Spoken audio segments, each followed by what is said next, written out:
Merci de nous rester fidèles, il est 9 heures en temps universel.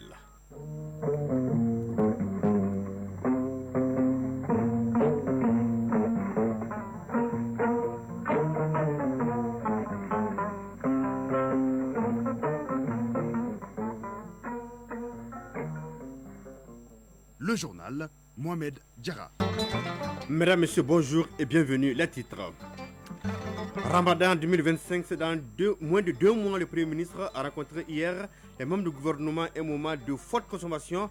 Le gouvernement prend des mesures afin d'atténuer les souffrances des populations. L'opération s'appelle Songalo Solidarité 2025. La Web TV de l'AIS en gestation à Bamako, des experts balisent le terrain avant la réunion des ministres en charge de la communication et des TIC. Le but est de fournir la bonne information aux populations des pays de l'AES. Le grand déballage du président du CNSP, chef de l'État, le général Abdourahmane Tchani, dans une interview exclusive, il dénonce le complot de la France pour déstabiliser le Sahel. L'actualité des sports sera développée par Famoulou Djourté dans un quart d'heure au menu. Éliminatoire Chan 2024, le Mali reçoit la Mauritanie demain au stade du 26 mars et le Burkina Faso reçoit la Côte d'Ivoire au même stade aujourd'hui à partir de 16h. Voilà pour le sommaire, les détails dans une poignée de secondes. Le mois de Ramadan approche à grands pas dans moins de 2 mois exactement. Le gouvernement anticipe. C'est dans ce cadre que le Premier ministre de l'aménagement territorial et de la décentralisation, le général de division Ablaye Maïga a présidé hier après-midi à la primature la rencontre inaugurale qui consacre le démarrage des préparatifs de l'opération Solidarité 2025. Cette opération initiée par le président de la transition vise à atténuer les souffrances des populations à travers un certain nombre d'activités. Le point avec Mamari Kouné et Aliou Touré. Le Ramadan 2025 au cœur des préoccupations du gouvernement de transition. Songalo Solidarité est une initiative gouvernementale qui vise à soutenir les populations durant le mois de Ramadan. Lors de cette première réunion, les points focaux des départements ministériels devant travailler au sein de la commission d'organisation ont été désignés. Cette commission sera chargée de proposer des activités et un chronogramme d'exécution. Général de division Abdoulaye Maïga, Premier ministre, ministre de l'administration territoriale et de la décentralisation. L'année dernière, le chef de l'État, son Excellence le général d'armée Assimi Goïta, a initié une opération en vue d'une opération de solidarité à l'endroit à la fois des fidèles musulmans et chrétiens, puisque cette année il a décidé de reconduire la même opération. Donc le but de cette première réunion est de réfléchir ensemble, de faire en sorte que l'opération Songalo Solidarité 2025 soit encore une réussite. Une opération qui a été saluée par les populations maliennes. Et cette année, nous sommes là encore pour échanger et faire en sorte que l'année 2025 également, en tout cas cette opération de solidarité puisse se dérouler dans de très bonnes conditions. Le Ramadan est l'un des 5 piliers de l'islam. Cette initiative, faut-il le rappeler, traduit la volonté du président de la transition, général d'armée Assimi Goïta, d'accompagner au mieux les populations à bien passer le mois de Ramadan dans de bonnes conditions. On notait la présence de plusieurs membres du gouvernement à la rencontre.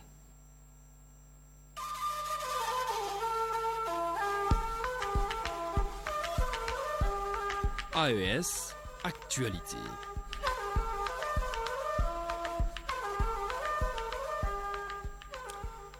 Nous ouvrons la page AES avec cette rencontre des experts des ministères en charge de la communication et des TIC de l'espace AES.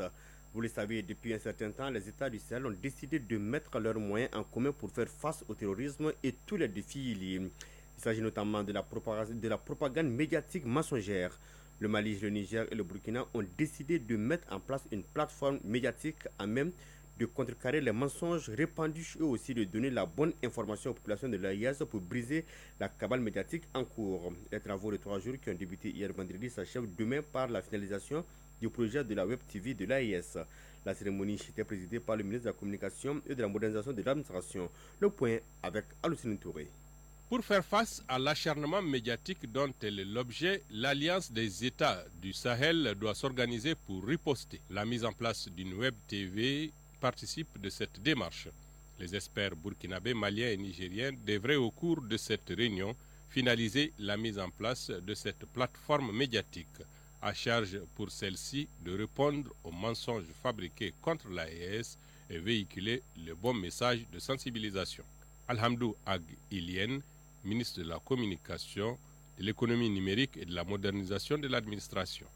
La communication de l'AES se déroule dans un environnement déjà largement occupé par toutes sortes de communicants. Pour se faire entendre et comprendre par la communauté internationale, la Confédération des États du Sahel doit communiquer et bien communiquer, en vue de faire face à la guerre informationnelle qui lui est imposée, rassurer et encourager ses populations dans le but de consolider leur soutien aux efforts des plus hautes autorités de nos trois pays. Nous sommes dans une phase de consolidation de la confiance entre le peuple et ses dirigeants par l'instauration de pratiques de bonne gouvernance utilisant les opportunités offertes par les plateformes numériques. Il s'agit là globalement de renforcer la communication institutionnelle et la fédération des États du Sahel et plus spécifiquement d'améliorer la connaissance des priorités de l'Alliance des États du Sahel auprès des populations cibles, de faire comprendre la vision de l'Alliance des États du Sahel, ses positions, ses décisions et actions pour rassurer les populations afin de renforcer leur adhésion, de mettre en place des mécanismes de lutte contre la désinformation, de promouvoir les efforts de développement socio-économique et politique de la Confédération des États du Sahel. Consolider le capital confiance dont jouissent les dirigeants auprès des populations, tel est l'objectif de cet atelier qui réunit pendant 2 jours les responsables des chaînes publiques et les communicateurs des institutions. Le menu des discussions éteint doit déboucher sur la validation des documents. L'objectif visé par cette rencontre se situe à 3 niveaux. Valider les propositions de charte graphique faites par les 3 pays afin de retenir les 3 meilleures qui seront soumises à l'approbation du Collège des chefs d'État de la Confédération. Découvrir au public les logos de la Confédération. Procéder au lancement officiel de la plateforme numérique de la Web TV de la Confédération par les ministres en charge de la communication de la Confédération. Finaliser le document relatif à la création de la chaîne de télévision et de la radio de la Confédération des États du Sahel. Aussi, les directeurs des médias publics des 3 pays devraient procéder à la signature d'un mémorandum d'entente, lequel va préciser la nature de la collaboration à établir entre nos médias publics. Au Burkina Faso, le nouveau Premier ministre Rim Talba Jean-Emmanuel était hier à l'Assemblée législative de la transition. Question pour lui de dévoiler les priorités de son gouvernement et solliciter l'accompagnement des représentants de l'organe législatif de la transition. Je propose un extrait de son intervention au micro de nos confrères de la RTB. Notre politique générale s'articule autour de 8 points majeurs, notamment lutter contre le terrorisme et restaurer l'intégrité territoriale, répondre à la crise humanitaire, assurer la souveraineté alimentaire, promouvoir la bonne gouvernance et lutter contre la corruption tout en engageant des réformes politiques, administratives et institutionnelles, créer un cadre de vie décent et soucieux de l'environnement, faire du capital humain et de l'emploi des leviers du développement, œuvrer à la cohésion sociale, consolider le rayonnement diplomatique du Burkina Faso sur la scène internationale. La sécurité est la pierre angulaire de la marche de tout pays vers le développement. C'est pourquoi le terrorisme qui nous est imposé par les impérialistes a pour seul but de freiner notre élan vers le développement et l'indépendance réelle. C'est donc naturellement que la toute première orientation de notre politique générale va consister à consolider toutes les actions entreprises sous le leadership du président du Faso, son Excellence le capitaine Ibrahim Traoré, pour vaincre le terrorisme et restaurer l'intégrité du territoire.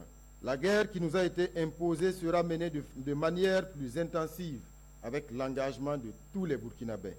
Mon gouvernement continuera de renforcer la montée de nos forces combattantes et leur puissance de feu sur le théâtre des opérations tout en optimisant le dispositif de renseignement afin de leur permettre d'intensifier les opérations de reconquête et de sécurisation du territoire national.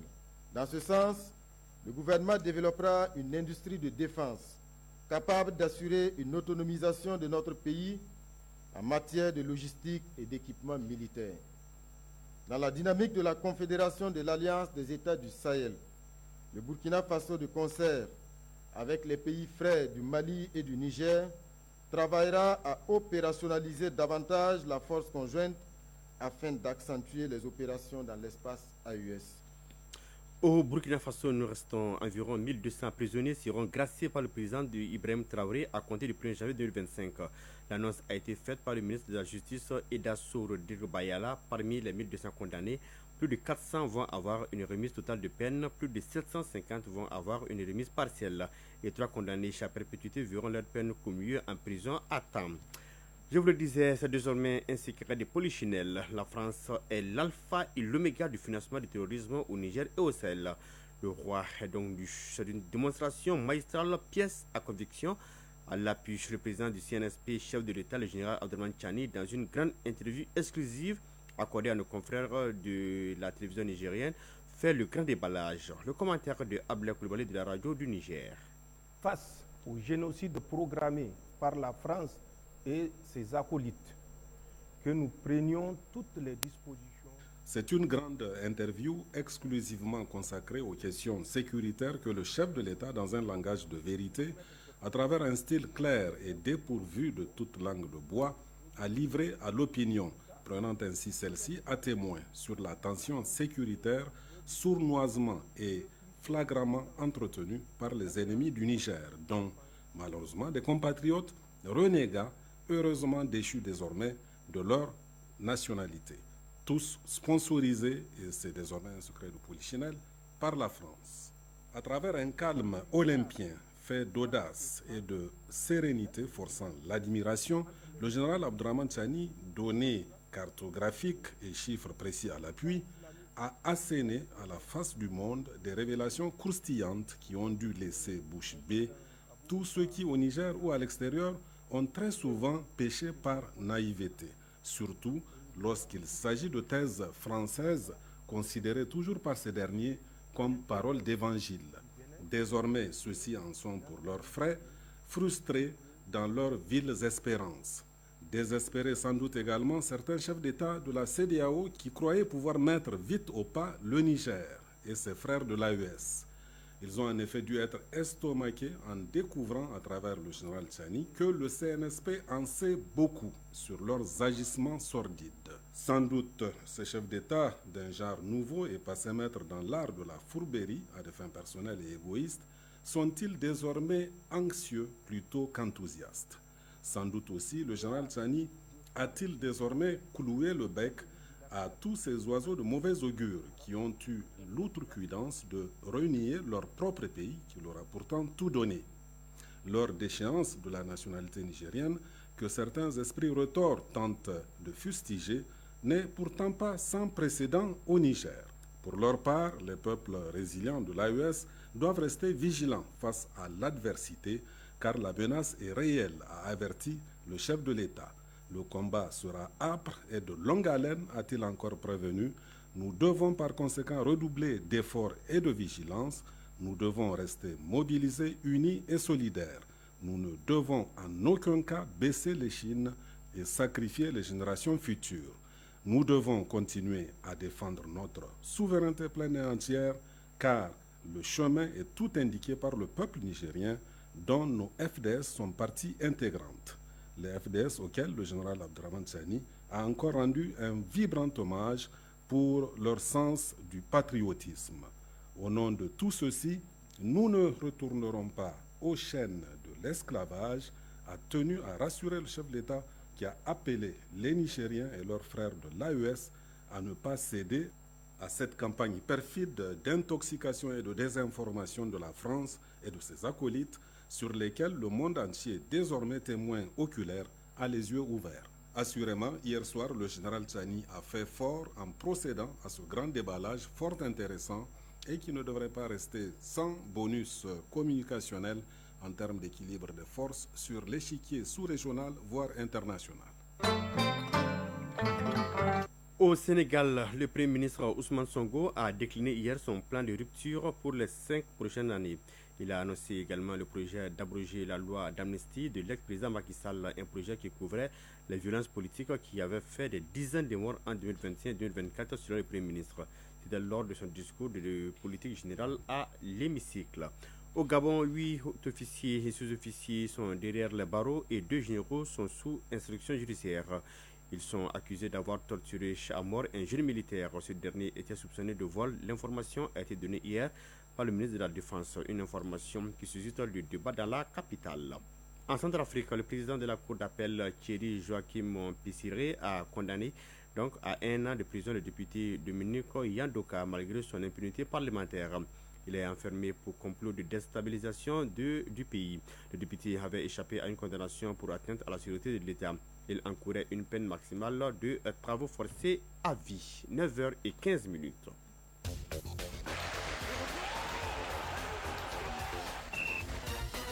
Oui, le sport éliminatoire CHAN 2024. Le Burkina reçoit la Côte d'Ivoire cet après-midi à 16h au stade du 26 mars.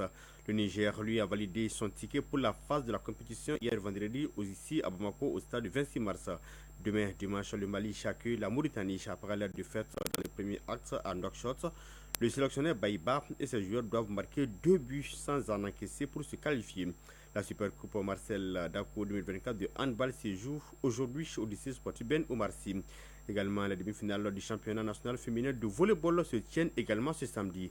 Le résumé de tout cela avec Famour Djourtish. Démarré le 25 décembre dernier, les demi-finales de la 33e édition du championnat national féminin de volleyball se jouent ce samedi dans la salle Afrobasket du stade du 26 mars. Les affiches sont USFAS contre AS Commune 5 et Centre de formation de volleyball de Daoudabougou CFVD contre AS 1008 Logement. La finale est prévue pour ce dimanche 29 décembre 2024. Notons que toutes les équipes du Caredas sont automatiquement qualifiées pour la Coupe du Mali de volleyball chez les dames. En parlant justement de Dame Coupe du Mali de volleyball, les demi-finales des messieurs se disputent également ce samedi. Changeons de discipline pour parler à présent du handball avec la Supercoupe Marcel Dakuo 2024. Chez les messieurs, l'USFAS, championne en titre et vainqueur de la Coupe du Mali 2024, sera face au Momaïra Acedi Kati, finaliste de la Coupe nationale. Chez les femmes, le duel entre l'AS Police, championne en titre, et le Sigi Dekai, vainqueur de la Coupe du Mali, promet d'être une confrontation palpitante où l'ambition de chaque équipe sera mise à l'épreuve sur le terrain. En prélude à la Supercoupe Marcel Dakuo 2024